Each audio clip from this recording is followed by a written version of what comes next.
Let's talk about the right hand today when playing jazz, specifically the double bass.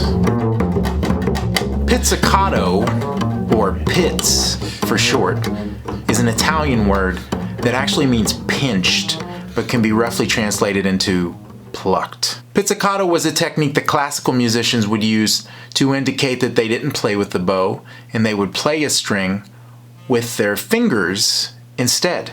Pizzicato has evolved from a more percussive classical kind of style to a more legato jazz style in the music. There are so many great jazz bassists, and they all use different kinds of pizzicato technique for the most part. Some use one finger. Some use two fingers. Some even use three fingers. Some players play with their fingers more parallel to the fingerboard. Some players play with their fingers more perpendicular to the fingerboard. Some players play up higher on the fingerboard, while some play right in the middle of the fingerboard, and some players like to play down at the bottom of the fingerboard. There's a lot of different ways to play. So what's the right way to do it? Really, the answer is every way is right. All of these players play fantastic bass, but they all have slightly different ways of getting to their sound. But there are commonalities between all these techniques, which I want to talk about today. The first is string excursion. If you'll note with the great jazz bassists, the string is really being plucked east to west, side to side. Unlike a classical pizzicato, which went away from the fingerboard,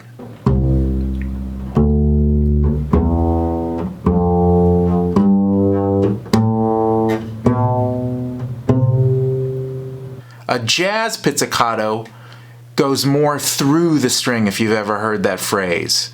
Your finger is going to go through the string and into the next string. That allows the string to really vibrate to its full capability side to side. That's where you get a big sound.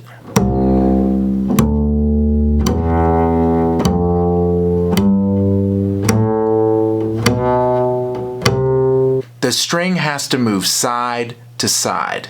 Next, most of these great players know how to get meat on the string. Probably the most common technique you'll see with right-hand jazz bassists is an alternating style where you're playing your index finger followed by your middle finger. Some players, like the great Ray Brown, even just choose to play one finger. It might be their index finger all the time. But that style involves getting as much skin on the string as possible. Instead of playing with your fingertips or your fingerprints, you're pretty much playing with your entire finger up to the knuckle. Getting that much skin on the string is going to yield a bigger sound. Finally, and probably the most important rule, is to be consistent. Whether you want to play close to the end of the fingerboard or up higher, parallel, perpendicular, it's important that you touch the bass in exactly the same way every time. That's why a great jazz bassist like Ron Carter can pick up anyone's bass almost anywhere and still sound exactly like himself. He touches the string with exactly the same amount of force in exactly the same location every single time. That's what's going to define your sound. Have you ever heard the saying, "It's in your hands"? Well, it's really true. It is in your hands, but it's also about where you put your hands and how hard you're working those hands to get that sound that belongs to just you. Here's a couple of really exercises that I think can help you developing your right hand technique. Like I said before, most jazz bass players like to use an alternating middle index kind of technique when they're playing the double bass. Take a simple scale like a 2-octave F major scale. In eighth notes, play the scale like this.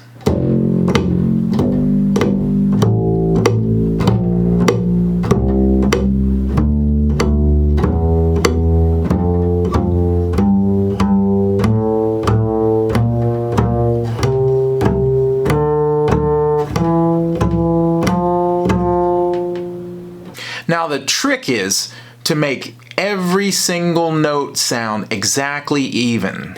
Sometimes when we play alternating fingers, one will sound stronger or louder than the other one. So the key to this exercise is to make your eighth notes as even as possible so that you can't tell the difference between either finger. Now, once you've done that, switch them. If you started with your middle, start with your index.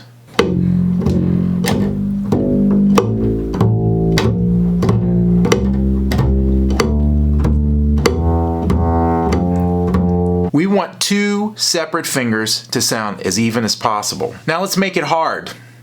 Take a triplet grouping, play the same scale, but play triplets on every note, like this.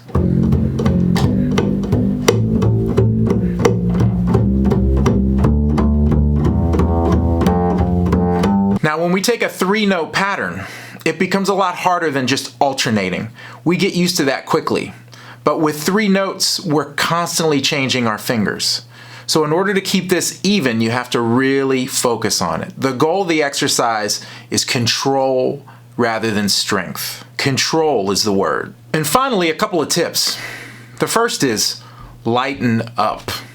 I know the bass is this huge, big box, and we tend to attack it when we play it. We want to get a big, huge sound out of it. But it's not going to work if we yank and pull the strings every time we play. Take your arm, hold it out straight like this. Now I want you to take the force of gravity and just let your arm fall back down to the side. That's all it takes to get a great sound on the instrument. No strenuous pulling involved. Gravity. If we learn how to use gravity to play our notes, we can get the biggest, easiest sound possible. Lighten up. It's a lesson that I'm continually working on myself. It'll help your ease of lines, it'll help you play better solos, and beyond a shadow of a doubt, if you want to play fast and have speed, you have to learn how to play lighter. So, don't kill yourself. As I've said before, one of the best things you can do is to find your favorite bass player and put on a video. Watch how they play, how they use their right hand. See if you can borrow some of their technique. Try it on for size, if you will. See how well it fits you in your concept of sound. Also, and I can't stress this enough, having an in-person teacher is invaluable when trying to develop any technique on the double bass.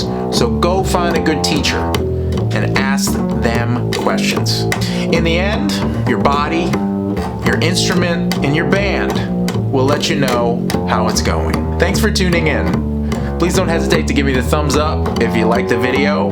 And if you want more jazz bass content, please click on that subscribe button. I'll be submitting videos every week on different subjects. Stay safe and love your neighbor.